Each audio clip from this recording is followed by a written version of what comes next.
Hey, it's Jason Creel.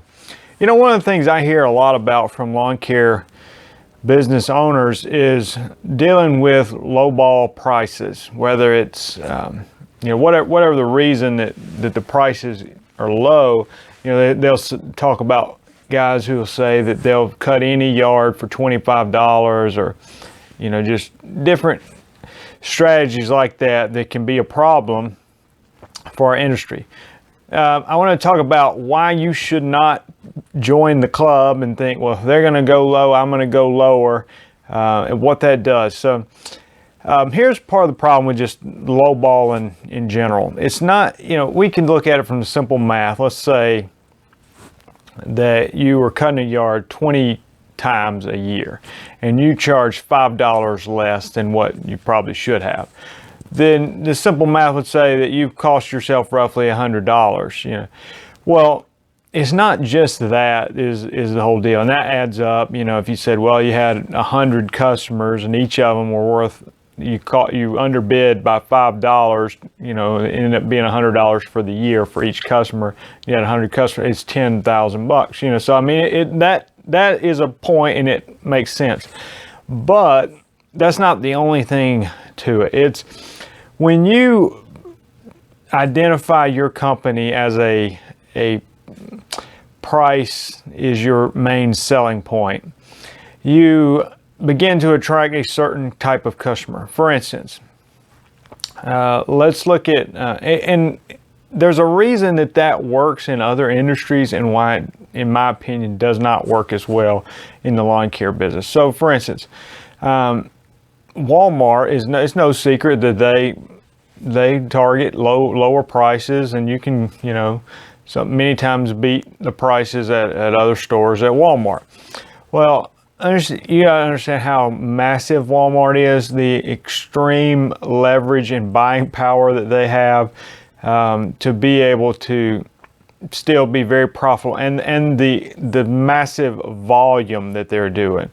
You have dollar stores out there that, literally everything's $1. Again, they probably have some way to get merchandise cheaper, but it's volume. I mean, they really turn over a lot of volume.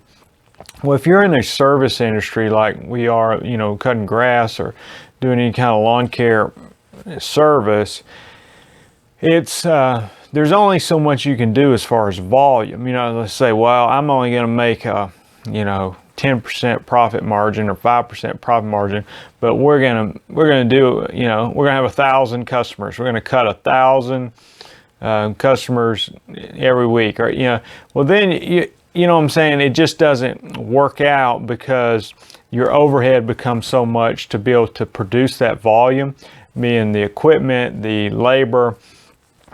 And to be able to afford the overhead, you need to have a higher price. And so and to me, this all starts when you first form your business. Even if you don't have a single customer, or if you already started, it's like the image that your business portrays. I mean, when a store puts dollar whatever on their storefront, they're letting everybody know we are cheap. Come here because we're cheap.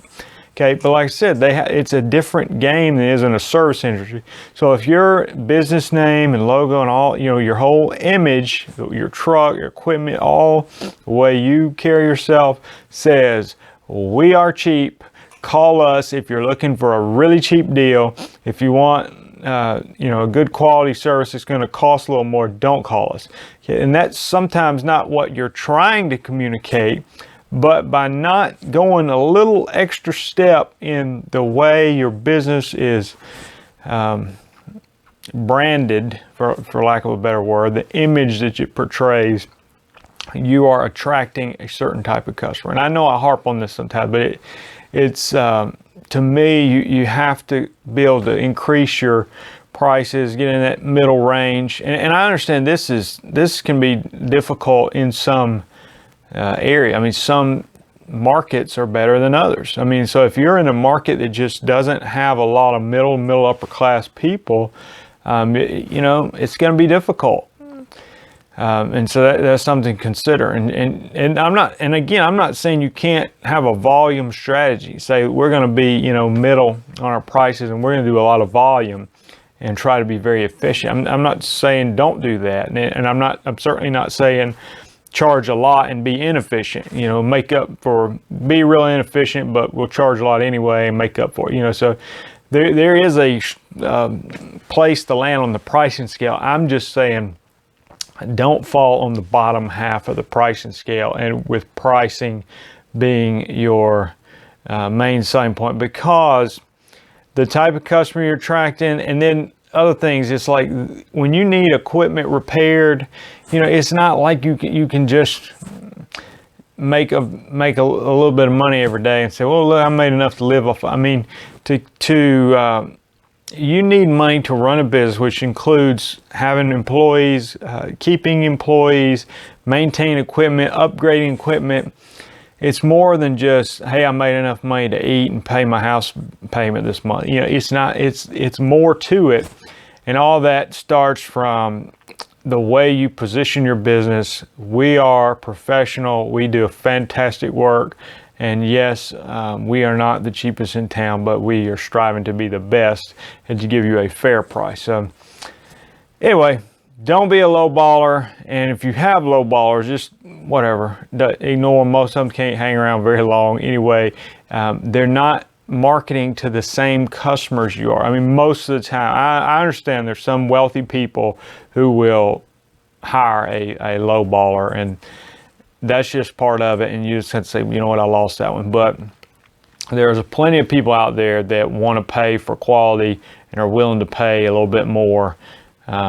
And you know, so those are the type of customer we're trying to build. We're trying to add more and more of those each year until we really establish something great. So that's my thoughts on low ballers. If you are one, stop being one.